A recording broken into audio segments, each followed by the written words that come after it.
इस तरह के त्योहार, इस तरह के आयोजन, इस तरह के कार्यक्रम हम सबको मिलने जुलने का मौका देते हैं, एक दूसरे से गले मिलने का मौका देते हैं। अभी हम लोग होली मनाए हैं जिसमें गले मिले हैं, कुछ दिनों बाद हम ईद मनाएंगे, फिर गले मिलेंगे। यही हमारे भारत की सबसे बड़ी पहचान है कि जहां हम सब मिलजुल करके एक साथ रहते रहिए। युद्ध नुकसान करता है, युद्ध जाने लेता है, युद्ध के परिणाम हमेशा दुखदायी होते हैं, दुख पहुंचाते हैं। युद्ध के पक्ष में हम लोग नहीं हैं। मैं मौलाना साहब का धन्यवाद देना चाहता हूं कि रोजा इफ्तारी के बहाने हम सब लोग यहाँ पर रोजा इफ्तारी किए हैं और ये हमारे हिंदुस्तानियत की पहचान है। तो ये सरकार ने जो आज है सरकार, इसने भारत देश को उलझा दिया है विदेश नीति में। ये सरकार डरा के काम कर रही है, ये डरा करके लोगों को अपमानित कर रही है। इंसानियत की पहचान है कि हम एक दूसरे के त्योहार पर, एक दूसरे के सेलिब्रेशन में हम लोग शामिल होते हैं। यही हमारे देश की, भारत की हिंदुस्तानियत की पहचान है, जहां हमारी संस्कृति एक दूसरे से मिली जुली है। यही गंगा जमनी तहजीब है। इतने लोग एक साथ धरती पर, अलग अलग सोच विचार, धर्म, जाति के कहीं धरती पे नहीं रहते होंगे जितने हमारे भारत में रहते हैं। इस तरह बिहार की राजनीति जैसे देख रहे हैं, सीएम नीतीश कुमार राज्यसभा जा रहे हैं। जो लोग राजनीति को समझते हैं उन्हें पहले दिन ही पता था कि भारतीय जनता पार्टी क्या कदम उठाएगी, और ये बात पहले भी कही गई थी कि आदरणीय नीतीश कुमार जी को हम सब लोग मिलकर के प्रधानमंत्री बनाना चाहते थे, लेकिन वो अब एज ए मुख्यमंत्री रहे। अब वो रिटायर होंगे राज्यसभा मेंबर के रूप में।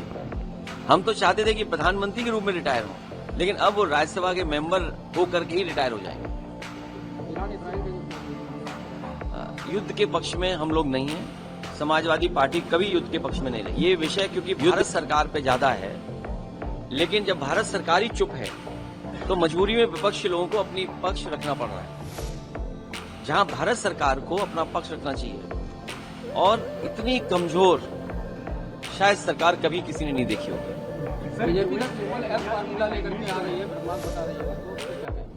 मैंने कहीं पढ़ा नहीं ट्रिपल एफ क्या है। ट्रिपल एस सरकार, संगठन और संघ। बहुत बच के रहना, बहुत सस्पिशियस लोग हैं ये, बहुत सीक्रेटिव काम करते हैं, बहुत सिलेक्टिव फैसले लेते हैं। तो इनका एसएस जो भी हो, हमने एसएस आपको बता दिया। अमेरिका ने 30 दिन की अनुमति दी है कि जो भारत तेल खरीद सकता है। देखिए, विदेश नीति पे हमसे चर्चा मत कराओ। विदेश नीति जो दिख रही है वो नहीं है। अंदर ही अंदर कहां हाथ किससे मिले हुए किसी को नहीं पता। और कारोबार से हम लोग जुड़ गए हैं, कितने बड़े पैमाने पे हम कारोबार से जुड़े हैं। चीन से हम कितना कारोबार कर रहे हैं, फ्रांस से हम कितना कारोबार कर रहे हैं, रशिया से हम कारोबार कर रहे हैं, अमेरिका से हम कितना बड़ा कारोबार कर रहे हैं। यूरोप में हम कई देशों से फ्री ट्रेड एग्रीमेंट कर लिए हैं। पड़ोसी देशों से हमारे दूसरे तरह के संबंध हैं। इसलिए विदेश नीति और आर्थिक नीतियां साथ साथ चल रही हैं। मैं तो देश के सभी साधु संतों से और जितने भी हमारे पूजनीय गुरुजन हैं जो समय समय पे भारत की संस्कृति को आगे बढ़ाते हैं, वो सभी पूजनीय शंकराचार्य जी का समर्थन करें। क्योंकि आज अगर पूजनीय शंकराचार्य जी के साथ ये व्यवहार हुआ है तो कल किसी के साथ मानित कर रही है। ये उनको कितनी पीड़ा हुई होगी जब उन पर झूठे मुकदमे लगे। शायद भारत में पूरा इतिहास उठा करके देख लें आप, कभी किसी शंकराचार्य को इतना अपमानित नहीं होना पड़ा होगा सरकार के माध्यम से। उनको कितनी पीड़ा हुई होगी जब उन रोजा इफ्तारी के मौके पर एक बार फिर भारत की गंगा जमुनी तहजीब की झलक देखने को मिली। इस अवसर पर नेताओं और समाज के लोगों ने साथ बैठकर रोजा इफ्तारी की और कभी किसी शंकराचार्य को इतना अपमानित नहीं होना। नेता ने मौलाना साहब को धन्यवाद देते हुए कहा कि ऐसे आयोजन हमारे हिंदुस्तानियत की पहचान है। भारत की सबसे बड़ी खूबसूरती यही है कि यहाँ अलग अलग धर्म, जाति और विचारों के लोग एक साथ रहते हैं और एक दूसरे के त्योहारों में शामिल होकर खुशी साझा करते हैं। उन्होंने कहा कि अभी कुछ दिन पहले होली मनाई गई जिसमें गले मिलकर खुशियाँ बांटते हैं। कुछ दिनों बाद ईद आएगी, तब भी लोग एक दूसरे को गले मिलेंगे। यही भारत की पहचान है, विविधता में एकता।